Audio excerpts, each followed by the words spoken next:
Selamat sore, nama saya Felis. Saya akan presentasi AFL 2.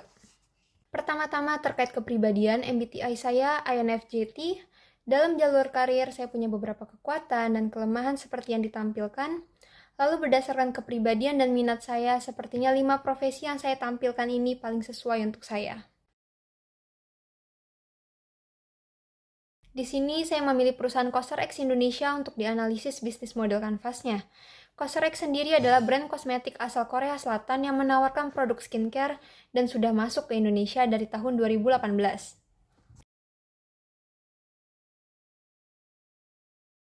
Masuk ke bisnis model kanvas, untuk key partners ada perusahaan pusat COSRX di Korea Selatan, distributor atau mitra resmi COSRX, influencer atau beauty blogger, e-commerce platform, retail store, dan logistik. Key activities berupa kegiatan pemasaran dan promosi, distribusi dan logistik produk, pelayanan pelanggan, pengembangan komunitas teman COSRX, pengelolaan stok dan inventaris, pengembangan konten, kerjasama dengan influencer, serta riset pasar dan tren kecantikan Korea. Untuk key resources, ada brand COSRX itu sendiri dengan reputasi dan awareness-nya, lalu produk dan formula COSRX, sumber daya manusia, website dan akun media sosial, data pelanggan, jaringan distribusi, dan modal finansial pastinya. Value propositions dari COSRX yaitu formulasi produknya yang simple dan efektif, cocok untuk kulit sensitif dan berjerawat, harga kompetitif, brand Korea yang terpercaya, inovasi produk berkelanjutan, dan ketersediaannya yang luas atau mudah ditemukan. Untuk customer relationship, COSRX menyediakan komunitas, program loyalitas dan membership, edukasi konten, layanan pelanggan responsif, dan interaksi proaktif baik di medsos ataupun secara langsung. Pada channels, COSRX menjangkau pelanggan dengan platform e-commerce, website resmi dari COSRX Indonesia sendiri, toko retail fisik, media sosial, beauty influencer dan blogger, serta event dan workshop offline.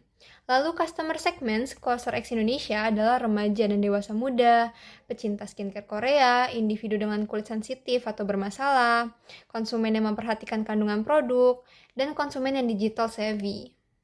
Pada struktur biaya terdiri dari biaya impor dan biaya cukai, pemasaran dan promosi, tenaga kerja, logistik dan pengiriman, operasional, platform e-commerce, riset pasar, dan biaya retur dan penanganan garansi. Terakhir, revenue streams atau sumber pendapatan berasal dari penjualan produk langsung, penjualan melalui retail partner, dan disertai dengan strategi-strategi untuk mengoptimalkannya.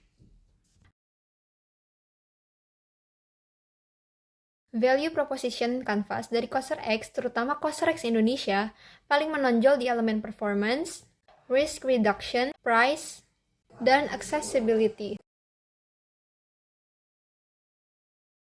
Selanjutnya, saya akan bahas rencana piramida karir saya. Terkait studi, dari saat ini sampai 4 tahun ke depan, saya akan fokus kuliah S1 di Universitas Ciputra ini. Lalu juga mempelajari bahasa Inggris dan Korea. Setelah itu selama 2-3 tahun ke depan, saya ingin mengambil program bahasa asing dari universitas di Australia, Korea Selatan, dan Cina. Untuk universitasnya sendiri, saya belum merencanakan lebih jauh, tapi universitas-universitas yang saya tampilkan logonya ini menarik perhatian saya. Kemudian terakhir dilanjut dengan kuliah S2 di Cina dengan perkiraan selama 2-3 tahun juga. Saat ini saya sedang kontrak dengan brand McLewis untuk event Jakarta Fair selama 1 bulan ke depan. Dan sebelumnya saya juga ada bekerja secara freelance. Gak menutup kemungkinan saya akan terus mengambil pekerjaan seperti ini ke depannya. Bisa jadi sampai 4 tahun ke depan lagi. Lalu 4 atau 5 tahun lagi harapannya saya sudah bekerja di perusahaan seperti Shopee dan Rocket Indo yang mana perusahaannya cukup besar dan berhubungan dengan negara-negara lain juga. Puncaknya saya ingin bekerja di COSRX karena saya tertarik dengan industri kecantikan dan perusahaannya juga sudah global. Kalau saya bisa kerja di COSRX Indonesia, itu akan menjadi hal yang baik buat saya. Tapi kalau bisa di pusat COSRX sendiri di Korea Selatan, itu akan lebih baik lagi. Dan harapannya bisa di titik itu 7 tahun lagi. Sekian presentasi saya, terima kasih.